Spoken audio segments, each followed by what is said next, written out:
Habeus Papam. And with those words, the Catholic Church, it was announced that the Catholic Church now has a new Pope. Bishop Robert Prevost, formerly the Bishop of Peru, is now the new Bishop of Rome under the name Leo XIV, and also leader pontiff of over 1.4 billion Catholics nationwide.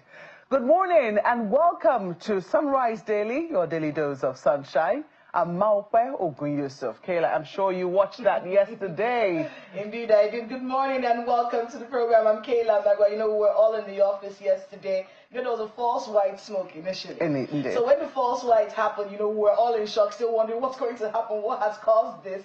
And then we kept watching, and then an actual white smoke came out. And then we kept thinking, who was it going to be? And it's the American. Well, it's the American. Now, I do not want to indulge the Americans. I really do not want to indulge them. But guess what? So while the Americans might have been rejoicing that the Pope is actually from the United States of America, another group of people have really been rejoicing because he is from amongst them, the Augustinian priest. So it turns out that the Augustinian priests, the last Pope, Pope Francis, was a Jesuit priest. This current Pope is from amongst the Augustinians, and they do have their order also very present in Nigeria. And less than 10 years ago, the new Pope, I don't think he knew he was going to be Pope at that time, visited his brothers in Nigeria, and they have been all over social media. I'm sure if you're looking over social media, showing pictures of when this new Pope visited Nigeria. Well, this morning we are going to be showing you pictures and speaking with one of those who actually organized the meeting, called a chapter at the time, that the new Pope, visited or was a part of at the time. So this morning we're going to be speaking with two priests. One of them joining us all the way from Wyoming in the United States. He joins us virtually. And we also have in the studio here Reverend Father Patrick Alumu, who is a PhD holder. He's the Director of Communications of the Catholic Archdiocese of Abuja. But first, let us go to Father Eugene Inobeme, who is of the Order of St. Augustine, who was also one of the organizers of the chapter that held right here, not too far away, in Maraba, in Nasarawa State, a few kilometers from our studios, which the current Pope visited. He visited a parish called St. John's Parish, which you were a part of at the time. Good morning, Father Eugene. It's very early morning here in Nigeria. Thank you so much for joining us. I'm sure you must be excited that the new Pope has emerged as one from amongst your order. Yeah, good morning, viewers. Super excited. Okay, it does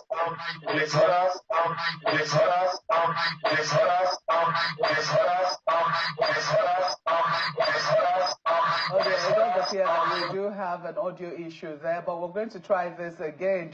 We are saying, good morning, viewers, and that echoed all over again. I'm sure that must be the joy that must have been echoing amongst the Augustinian priests. So tell us, how has it been amongst your fellow brother priests, knowing that the new Pope has emerged from amongst you?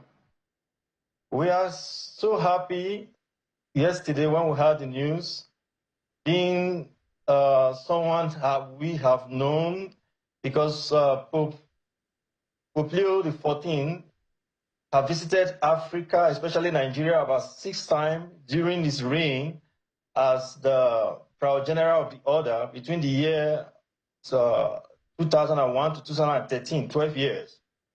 So I was happy to have met him when he came to Nigeria for a meeting in September 2016. So I was then the head of the logistics of our intermediate general chapter. So I'm super excited.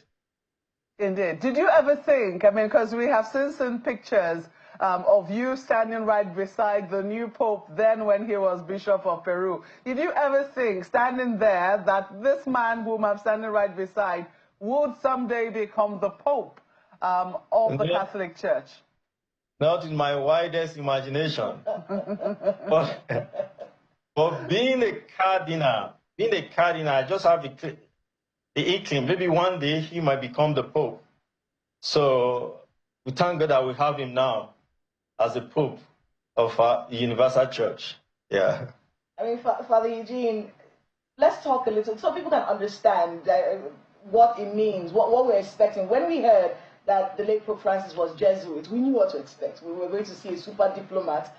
We were going to see a very bold person because of how the Jesuit order is and, of course, his history. But now we're looking at an Augustinian who is American and a reformer as well. Many people have said this Pope will continue with the projects and the thought processes of the late Pope Francis.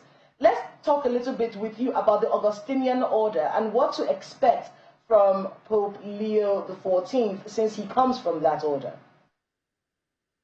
Yeah, Pope Leo XIV, we share the same deep compassion for the poor, the needy, the sick, and the forgotten. But one thing I know about him is someone who gets this done and is very firm. So he will be a moderate pope in the sense of compared to Pope Francis. That's a very telling phrase, that a moderate pope. For the people who probably don't know what that means, what does that mean really in layman's terms? What does it mean to have a moderate pope? Yeah, well, looking at Pope St. Francis, as we're looking at Francis, people misunderstand him to be someone who is too fast, right? He's trying to in his reforms. Well, Pope Leo, we kind of be a moderate pope.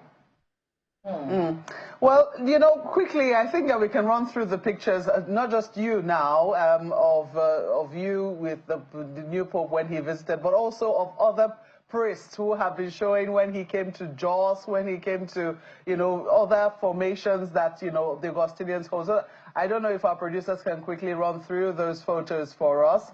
I do know that are the Augustinians going to be holding a party of any kind? I'm just wondering. Or is it a special mass they'll be saying? I don't know. I don't know about that yet. Well, Father Eugene, we do rejoice with you, and of course, all of the Catholics who are really excited about this, about the emergence of the new Pope, and as well the Augustinians. Thank you so much for joining us this morning, all the way from the United States. Yeah, thank you for inviting me. Well, let's come to you, Father Limoko. I know that yesterday was a really emotional day for a lot of Catholics around the world. I have checked to find out if this is if this is the fastest conclave. It turns out that no, it's not the fastest conclave. They said the fastest conclave happened under 10 hours. When I'm trying to remember the name of the Pope now, when he emerged. But this is one of the shortest. They say it continues a trend of short conclaves that we have witnessed in recent times. It is I don't know whether it's a blessing that I have witnessed, this number of conclaves in recent times, because what it means is that one Pope is dying and another Pope three is... conclaves in our lifetime. In our lifetime. Remarkable. But, how was it waiting for the emergence of a new Pope, waiting for the cardinals to come to a decision? Yeah, this was actually one of the shortest conclaves in recent times. Really, I thought it would last a week or so. That's what you had imagined, right? Yes, I imagined it last at least a week. But it was so short that when someone called me yesterday and said, "Oh, there's a white smoke," I said, "Oh, I didn't expect it." Like, how possible in 2 days, is that? But it's a good sign. It means the cardinals went in fairly convinced of what direction to go. This could have lasted for 5 days, 7 days, 9 days. But I think they must have thought well. And there is a saying in Rome that whoever goes into the conclave as a pope comes out as a cardinal. Oh. Yeah, very powerful expression in Rome. In other words, if you hold an ambition that you're going to be pope, you might just come out. Yeah. Or all those we are hoping will be Pope will not. You know, all the candidates we have in mind. So we had a number of them, including the Secretary of State, including Cardinal Tagle and others this man must be Pope. He comes out as a cardinal. And we didn't expect the Augustinian. Because his name never popped up anywhere, you know. So it was a dark horse. Yes, indeed, you know. But it's wonderful because this man has great experience. Born in Chicago, worked as a priest in the United States, but it's a missionary. Therefore, had experience in other parts of the world, including Latin America, where he learned the Spanish language and can express himself very well in Spanish. Which he spoke yesterday, very fluently. And then he went from there, having been made bishop there. Pope Francis invited him to work with him in Rome. And in Rome, because he studied in Rome, he speaks very good Italian. So he spoke again very fluent Italian. And you need to have that as a pope in Rome, because your first constituency is Rome, because you're the bishop of Rome, first and foremost, before you are the pope of the world. And then he's English, he has English language. So one of the conditions for a pope usually is that he is communicative. He has the capacity to express himself well. And we saw that yesterday, among other things. Then he worked in the Vatican. That means that he has a good grasp of the administration of the Vatican, because you need that as well to be able to find out who you need to live for a while in the dicasteries, in the various ministries of the Vatican, whom you want to move out, so you can move forward with your plan and your vision. So that is another great reason for electing him. But apparently, it appears as if many of the bishops, many of the cardinals, were already conscious of this. And so that's why that conclave lasted so shortly. I wanted to be able to get your thoughts on some of the things that happened yesterday when Pope Leo was elected. Yes. One of the things everyone talks about, of course, is the fact that he is American. Yes. And then he did something on that balcony. He didn't speak a word of English. He spoke Latin, he spoke Spanish, and he spoke Italian. But they didn't speak a word of English, and he's American. Yes. So that has, you know, of course, had ripple effects with people asking, you know, why did he do that? Is there a message in that for the 1.4 billion Catholics around the world? Do you think that he was sending a subtle message to everyone? Or perhaps to his Americans. Or to his Americans. Who are trying to make this about them. About them, exactly. do you think that was what was going on? Well, this is a very important question you're asking now, because actually we're saying we want an African pope. People said, oh, we want an African pope. Some said, oh, we want an Asian pope. You know, actually the pope is the leader of the church. So he does not want to make himself, if he was African, make himself look as if, okay, here I am, the African pope. And he's saying to his American people, and of course the English people, I speak English, you know, but I'm not an English pope. I am not an American pope. I'm not an American pope, you know. You know, and the language generally of the pope, especially as expressed in Rome, would be Italian. Indeed. You know, so he spoke fluent, very fluent Italian. Yes, that was very impressive. Okay. I speak Italian too, so when I heard his Italian, I was quite impressed. And I think that he's going to have a very warm welcome in Italy, in Rome. That is very important. And then, of course, when it comes to Nigeria, he will speak English. We'll be happy with him. I mean, one of the things that, you know, I wanted to be able to get your thoughts on is something that we heard Father Eugene talk about. Yes. So the fanfare will soon be over. We need to get back to the work of uniting this church. That's right. Which is why many people say this particular cardinal was picked to be pope. And very symbolic, really, thinking about where he's coming from, a very divided country, as it were. So let's talk a little bit about the job ahead for Pope Leo XIV as he starts his papacy. Many people have called him a moderate. many people say he's also very liberal. He's a reformer. He's an Augustinian. What are some of the things that he has to look at immediately as he starts this job? I think he outlined that yesterday in the speech he made. I don't know, so we don't speak it. That's right. That's right. So let him into it. And he said we have to be una chiesa missionaria. It means we need to be a missionary church. Okay. You know, that's number one. And then he said we need to unite. That same word you use. We need to unite ourselves as a church, to work together as a church. He said we have to work together, united. And he used the word synodality, the word that Pope Francis promoted a lot, that the church has to work together as a synodal church. And therefore, I think these are some points that he is going to emphasize on in his pontificate, that we are a missionary church, that we're a united church, and that we should be a synodal church. He has a press briefing on Monday. That's right. We'll hear more. I'm sure. Well, we certainly will be looking forward to that. Just to quickly note that I think Pope Julius II, they said, was the fastest elected pope. His election was done in 10 hours, in less than 24 hours. But let's come back to some of the things that you have already enumerated with the emergence of the new pope and what we can look forward to. When you talk about the missionary church, what does that mean? Well, it means that the church has to continue its work of evangelizing and making Christ known to people all over the world. That is a very important task. At the moment, the Catholic Church has 1.4 members. 1.4 billion. 1.4 billion members. Who has done the counting, by the way? Pardon? We Who has done the counting? Well, they do every year. Yeah, because every year the dioceses send their returns of their membership to Rome. How many people did we have last year? How many people have died? Baptized, how many were baptized?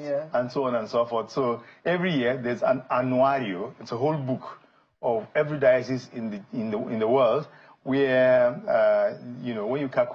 when you finish that annuario, then you calculate all the numbers and you know exactly how many Catholics there are. So that's how the numbers are known. Yeah, sorry, I distracted you from making the point about being a missionary church. That's right. So being a missionary church means that we go back to evangelizing, and there's a lot more to do to evangelize. There's a lot of the world that is not covered, and we Catholics know that when we evangelize people who come to know Christ, others come to poach from the Catholic Church. But there's a lot of untouched grounds, of green areas that need to be worked on. There are people who have never heard the word of Christ. I am actually quite excited in the sense that this Pope understands, he understands the church in different aspects. He understands the church in the developed world, which is where he originally comes from.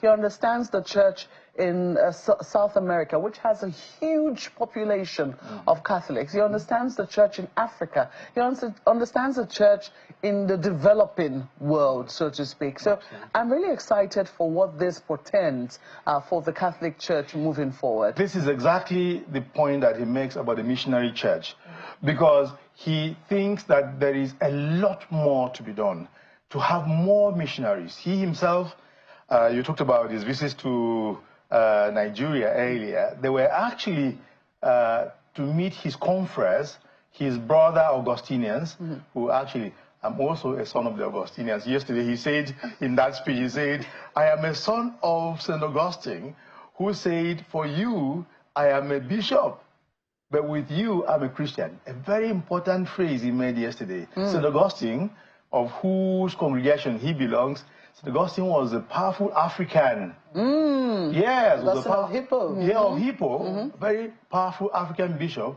who used to say, for you, or with you, I'm a Christian, but for you, I'm a bishop. I'm a bishop, but with you, I am the same thing, with you as a Christian. For you, I am a bishop. With you, I am a Christian, And so he knows the the need for continuous evangelization. And he knows that right now, the church in Africa is growing by leaps and bounds. I think the priests coming out of the African church are by far more than anywhere in the world. This is also a record in the Annuario, which we mentioned earlier. So I think he's going to take the African church seriously. And it would be a pity, really, if any pope today did not take the church in Africa seriously, because we are the fastest growing church in the world. Again, from the records of the Annuario, of the Vatican Annuario. Interesting. Yes. But right now we're actually also in a very delicate place. We've seen how, you know, tenets are changing. I think one of the things that Pope Francis quoted a bit of controversy when he said that, you know, was it gays could be blessed in church, even though yeah, well, I would like him to clarify. Yeah. All I heard was blessed. I'd like him to clarify. Blessing them individually, or is it blessing the union? You know, that he was talking about. So those are two different things. Yeah. But at the end of the day, this is the current reality of the world that we live in. Be you living in Africa, be you living in Europe, be you living in America, these are new realities that the church is confronted with. How do you think that the Catholic Church will continue to navigate this new development, shall I say? Well, this is a pontificate that needs someone who has his 2 feet on the ground. I think that is what this Pope Leo has, from all that we hear of and what we know of him so far. There is a cardinal who spoke during these preparations to the conclave, and it was one of those, you know, speeches that made us feel very sad, because he said, well, there are people who are clamoring for an African pope in Europe and in America, but he said those who are clamoring for an African pope want the church to go backwards to a conservative church, because no African pope will allow LGBTQ, you know, for example, and so on and so forth. That was quite a sad thing to hear. Yeah, to have been said.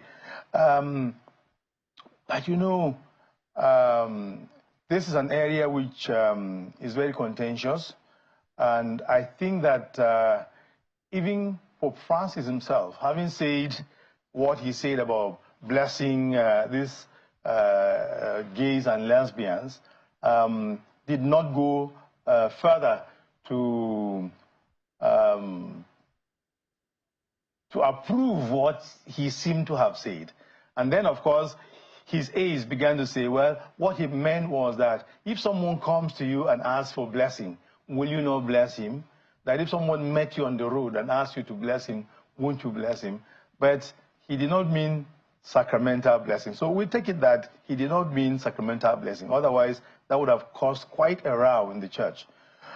The new pope has to be fairly more articulate about what he teaches, and more firm. The church is 2,000 years old, and you know, we have not wavered in any way. And the Pope, who is by far more liberal, creates a problem for the church. So that word that our brother used was very instructive. He's going to be a moderate Pope. I think he will succeed if he's a moderate Pope. It was very interesting today, because it's not just the LGBTQIA plus situation. Yes. There's also the situation of women. Yes. That has also been a conversation. There's also, very instructive what you said. They're pretty disappointing, the idea that, you know, an African Pope will not be able to understand world dynamics and be able to do things like that because of where he's coming from. Yeah. But we have Pope Leo with us right now. That's right. As he goes in, moderate, everyone says he's going to be, but he's also a reformer. He kept talking about evangelizing, and you've talked a little bit about that. With inclusivity, opening up our doors to bring in more people, so people don't feel like we're such a regimented church. People don't want to be involved in something that will be, you know, very regimented. Being a moderate and a reformer as well, how do you think the Catholic Church can open up more to get more people to see this beautiful thing that Catholics love so much? Well, one thing that Pope Francis did, which was applauded, was the fact that he tried to bring in more lay people into the leadership of the church in Rome. So, and then he brought in women too. I don't think that a lot has been spoken about this, but he brought in Reverend sisters and gave them, one became the head of a ministry for the first time in the history of the church. And then he raised another and a few others to higher levels. He did that. That's the head of communications of the dicastery of the Ministry of Communications in the Vatican is actually Dr. Rufino. I think Paulo Rufino is a lay person. That office used to be handled by an archbishop who would be prefect of the congregation. But they brought a lay person in to handle that position. So I think that Pope Leo will continue in that direction. I think that is going to open up, you know, spaces for more lay people and also for women to play their role. And the Vatican is actually emphasizing now that if there are things that don't need to be done by the priest, by the ordained priest, then you don't have to get a priest in there. Social communications, for example, is not necessarily an area for priests, and therefore the lay people can handle it, and so on and so forth. So this is where the church is heading right now.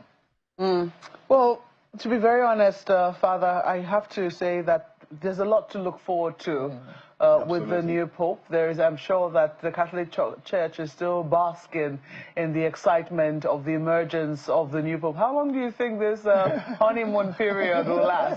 Just a little. I want to go back to it. You know, yesterday that the pictures of St. Peter's Basilica, you know, there was so much joy all over. But I kept looking at that picture, and I found on the first line where there were priests and others, you know, with their Roman collar shirts, clapping, there was a young priest there, some priest there, who never clapped. If you look back at the picture, I'm saying, oh, what's happening? Man, clap for this new Pope. You know, I think it's going to go on for a while, but not everybody will clap. And, because some people's hopes were dashed. Yeah, some people's hopes Maybe he was Filipino. Naturally. Because yesterday a lot of people were rooting for the Filipino cardinal. That's right, exactly, you know, and all that. The Filipino cardinal, who was actually met cardinal the same day with Cardinal Onayekon. Oh, wow. Many people thought he was going to be Pope. I also thought of him. Actually, when he was named cardinal with Onayekon, I was on a sabbatical in Rome. So I organized a press conference for the cardinal, our cardinal. Let me tell you what happened. On the day after the press conference, it was when they were made cardinals and giving the hat and the robes. Cardinal Onayekon was on on the front page of 3/4 of Italian newspapers. Wow. Yeah, well, he told me when he met his own brother cardinals later, they said, well, Cardinal, where are you coming from? We've been here for many years and we never got the front page of a newspaper. It's good to know. On your first day. That's right. It's making the front pages of most of the dailies this morning, also in Nigeria. That's right. Yeah. Well, you know, so Cardinal Tagle was well accepted from the beginning, and many people thought And the Pope had said to him at some meeting in the Philippines that you have my spirit. You know, you are very much like me. So they thought he was receiving the mantle. Exactly. Well, that did not happen. That didn't happen. Well, yes. I guess, I mean, at the end of the day, you know, unity is the message. And I think that even much as, you know, we continue to look forward to the day when an African Pope will emerge. You don't know what year that will be, but I think we can take the fact that this Pope knows us. He's been a part of us. He's been to our country. I mean, we heard from Father Eugene, he's been here at least 6 times. That's right. He understands the church, and he is from the order of St. Augustine, who is a saint of Africa. I think that Africans can live with that, and we'll take that. May I point out that there have been 3 African popes in history. Oh, they have? They have been. So when the African Synod met in 1995, Pope John Paul II, in his address to all the synodal fathers, read out the names of the 3 African popes who had been there. They were not black, but they were Africans. I think that's what we're looking for. You want That's black? right. A black African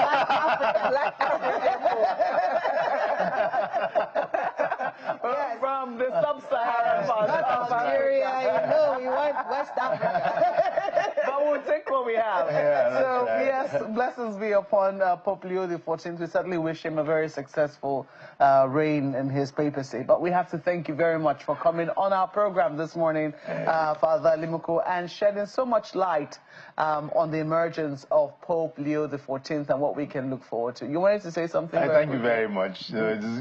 It's a very exciting moment. You know, we're living this moment of a honeymoon, and we're all joyful.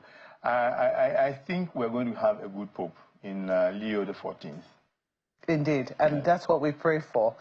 So we have been speaking with Reverend Father Patrick Alumu, who is the Director of Communications at the Catholic Archdiocese in Abuja. Thank you once more for coming, Father. Thank you so much. Well, we'll take a break now, and we'll be back from honeymooning to matters that are also very serious in Nigeria. Security is still very much on the front burner. Please don't go away.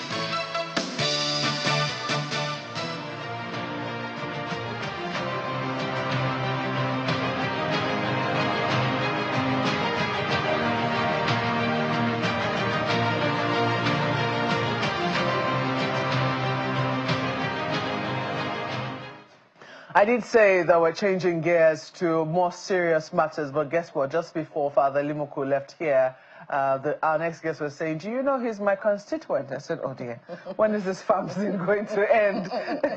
In any case, Benue comes into focus now on Tuesday, beg your pardon, when the House of Representatives did reconvene. Security was at the forefront of part of the things that were discussed in the House of Representatives. And of course, Benue State came into focus. There had been conversations earlier, even on this program, as to what the root causes of the current resurgence of insecurity in Benue State could be. And we had heard from a member of the House of Reps, no less than the deputy spokesperson of the House, who said, that's Honourable Philip Agbese, who attributed it to a suspension of the open grazing, anti-open grazing law in the state. But there has been some disagreement. I mean, the governor of the state certainly disagrees with that. I'm uncertain we're going to be getting another perspective on what precisely could be happening across the country, because it's not only Benue State that is experiencing this insecurity. Plateau State has also come under a bit of fire, and a number of other states around the north-central region have felt a bit of this fire. Well, we're being joined now by Honourable Tessa U, who is a member of the House of Representatives representing Kwande Ushongo Federal Constituency, and also the Deputy Chairman of the Committee on Environment. Honourable, thank you so much for joining us. Thank you for having me. So your state has come under the spotlight, sadly not for the most pleasant reasons. We're talking about the lives, the property and lives of over 80 people who have lost their lives in a recent attack on different parts, mostly in the Otukpo area of your state. And the sort of rhetoric that have come out of leaders from that state has left us wondering whether politics hasn't come to play in terms of how, these discussions are being held on what needs to be done to even bring it, to quell it. What exactly is your take on what has happened in your state, and what information can you give us with regards to what precisely could be happening? Yeah, thank you very much. Before I go into that, let me just congratulate the Catholics and the new Pope. We're all excited, and we hope that his emergence will bring stability and peace across the world. Amen. You see, we have a fundamental problem in the country, not just in Benue. We have a resurgence of insecurity in Nigeria. And like you said, the Tuesday plenary made it very clear. Members from Borno, from Yobe, spoke loud and clear that Boko Haram is back, and they are back stronger. So what we're seeing across the country is an offshoot, it's a spread across the country of a new sect of terrorism that is spreading across Nigeria. And unfortunately, many of the states, especially states in the north central of the country, they usually serve as a buffer between the top north of the country and the southern Nigeria are taking the brunt of these attacks. And it's obvious that what is happening is that they are picking soft targets, they're picking vulnerable communities, they are land grabbing, and they're trying to occupy many swaths of our country. So it is imperative that we look at the problem of insecurity in Nigeria from a more dispassionate point of view, that we keep the sentiment and the political views aside a little bit, and we really look at how we can secure our nation, Nigeria. So you were alarmed when you heard maybe I should ask you very directly if you were alarmed when you heard your colleagues speak about what was going on in your state, and also the response of the side of the governor when they give their own rebuttal to some of the things that your colleague had said. I was very alarmed. I was very alarmed that, that politicians in Benue will try to politicize this issue and speak like we are in a campaign session or a campaign mode talking about insecurity and blaming these disgruntled politicians for causing insecurity in Benue. The problem is way beyond Benue. It's a Nigerian problem. I sat on the floor of the House and listened to my colleagues talk about insecurity and talk about the number of soldiers that are being killed. The numbers of soldiers that are being killed, even in my constituency. Soldiers have been killed every single day. Military men? Military men have been killed. Military barracks are being invaded by these terrorist organizations. And they are very strong. They are very sophisticated. You heard about the use of drones that was mentioned on the floor, that the terrorists are using drones. So was that when you came to the conclusion that this is actually more serious than it looks? Or did you have that information prior to the debate that happened on the floor of the House? No, we've had information that this problem is a growing problem. It's a national problem. It's happening in Jos, it's happening in Benue, it's happening in Kaduna, it's happening all across the country, So it's obviously terrorism that is going on. Because what other agenda could there be? We're talking about farmer-herder conflict, but this doesn't look like farmer-herder conflict anymore. This looks like a proper and systematic attempt to invade communities, take over land, and establish presence across the country. You think this is a land grab? It's a land grab, but not a land grab for agriculture. Not a land grab for herders, It looks more like an economic land grab and a creation of bases, creation of stations across the country where maybe they can launch attacks into further inland into the country. Benue is in the north central. We are mainly, I'll say, a landlocked state, even though we have the border with Cameroon.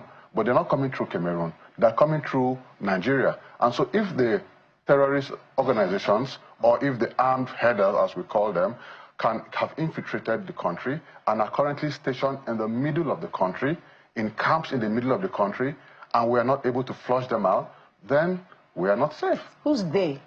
The government, we, the citizens. No, you said you said this land grab has been done by some people who are, you said it's to set up bases, take over the place. Who are you referring to? Armed terrorist organizations. Okay. Which, if it's Boko Haram, if it's ISWAP, we've heard of a new one that came up recently. So they're spreading across the country very systematically. They are very well armed. The information is known to the government, is known to the military. We have the information. I have the information. I've visited my community just recently. I donated a border patrol station in my community to aid the activities of the security personnel. And we had engagements with them. And it's obvious what is going on. You know, so how do we secure the country? How is it happening? Because you just mentioned right now that you feel like the government knows. Mm-hmm. How is this happening with the knowledge of government, in your view? Well, you may know that there's a problem, but you may not have the wherewithal to tackle it. Our government doesn't have the wherewithal to handle this situation. It's been said many times that the terrorists seem to be more equipped than the Nigerian military. It was said on the floor of the House. So if members of the House of Reps can get up on the floor and say that the Nigerian military is not as well equipped as the terrorist groups that are attacking the communities, then it's obvious that something is wrong. And this is first-hand information that we're providing. We're members of the National Assembly. We represent the people. Our primary responsibility is to speak up for the people and speak up when we see things going wrong. Call the attention of the executive arm of government to the issues that we are observing in our communities. And we are saying that there's an invasion of our communities. And these guys are stronger. They are more sophisticated. We've tried a lot. We've tried to do a lot to try to push them out. But it's proving very, very difficult. I'm sure you must be bothered about the political divisions, which doesn't seem to allow for cohesion to fight this common enemy called insecurity. Have you been able to reach out to other political actors within your state to say, guys, we're getting this wrong. Well, you know, this is not the way we should be viewing this particular problem currently bedeviling us. Have you done that? And if you have, what is the response that you're getting? Well, you know, politics usually comes in the way. You know, it always gets in the way of unity, of logical reasoning, you know, in terms of finding solutions to this problem. And we know that several of the state governments are doing their best. They're trying different things to see what works and how they can protect their people. Because at the end of the day, what state governments need to do is to try to protect the people, protect the communities as much as possible through any means possible. And then look for ways to do soft diplomacy, you know, in terms of negotiating, in terms of discussions, peace building and things like that at the state level. And then there's also logistical support that state governments can provide to the security agencies. You know, there are community policing strategies that can be used to protect these communities. There's a lot that can be done, but when there's political divisions and nobody is listening to each other, then there's a tendency that there's a break in communication. We, as National Assembly members, have a lot of information, especially those of us who are on committees where we're privy to a lot of inside information. I heard one of the guests here say that the governor has more information than... It's not true. He has information. We also have a lot of information that we could share with him.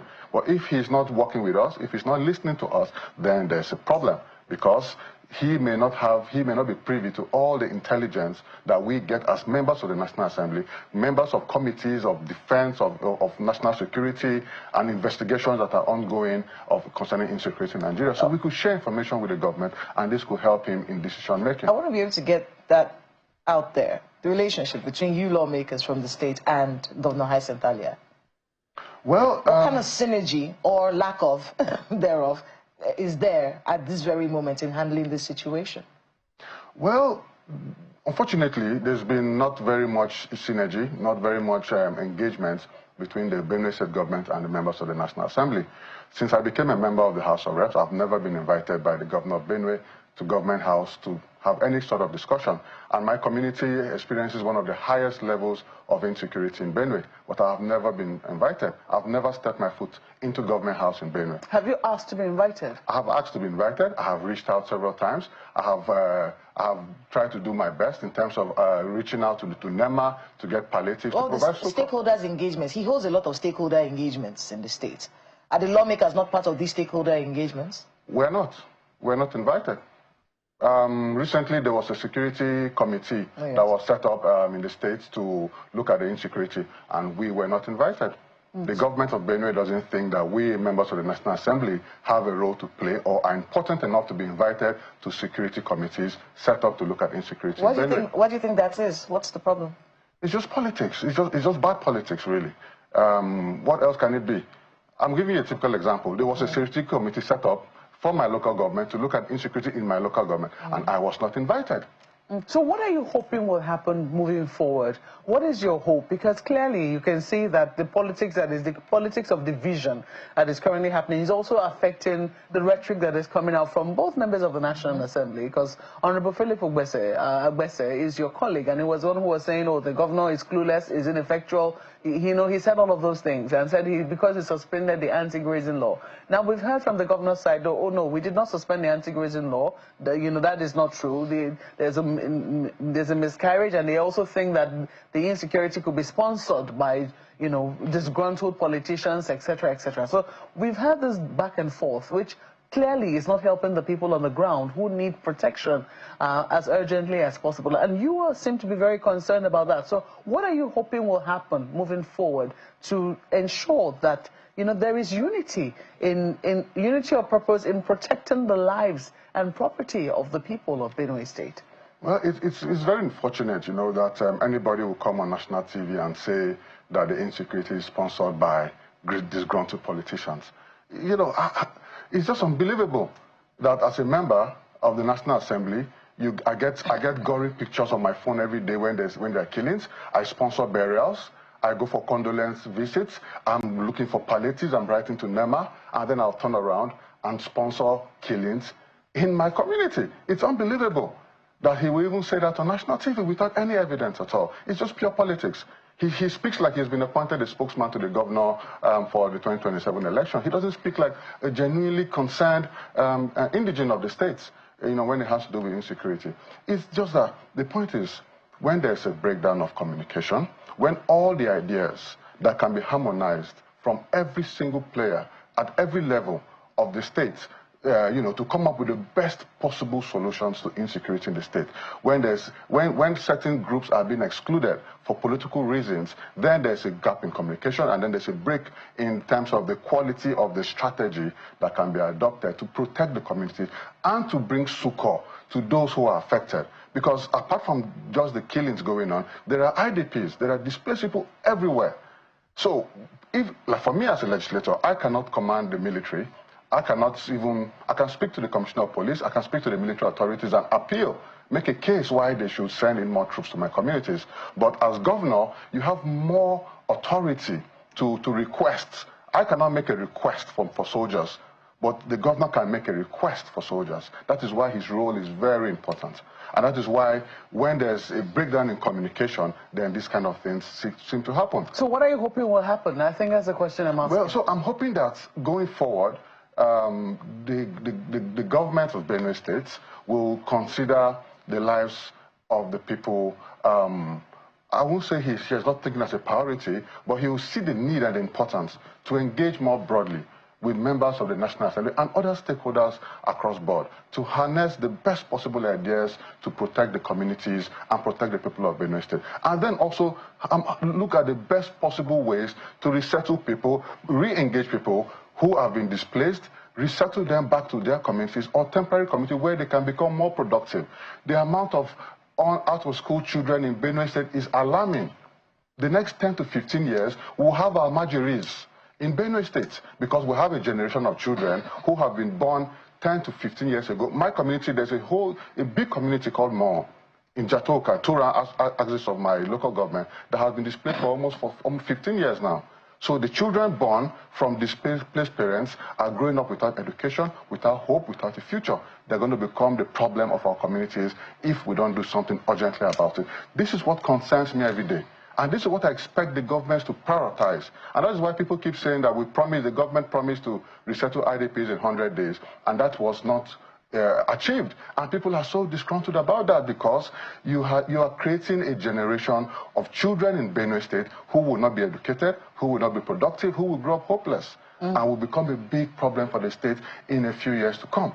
And so this is the challenge we're facing in Benue State. It's a huge challenge. It cannot be politicized. We are open to working with the governor. We're open to working with any arm of government to bring peace to Benue State, to bring as much peace as possible. Over 40% of arable land in Benue State has been taken over by these armed headsmen. Well, Honourable, one can certainly not miss the passion and the pain that you feel currently, as you express yourself talking about your people And we do hope that this will remain on the front burner until peace comes to not just Benue, but every part of this country that is currently experiencing insecurity.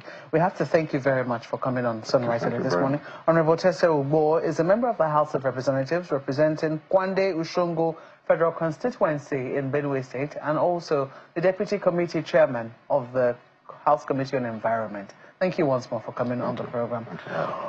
Well, that's what we call it today on today's edition of Sunrise Daily. Can't believe it's Friday, Kayla, but I know it's Friday when I see Kayla.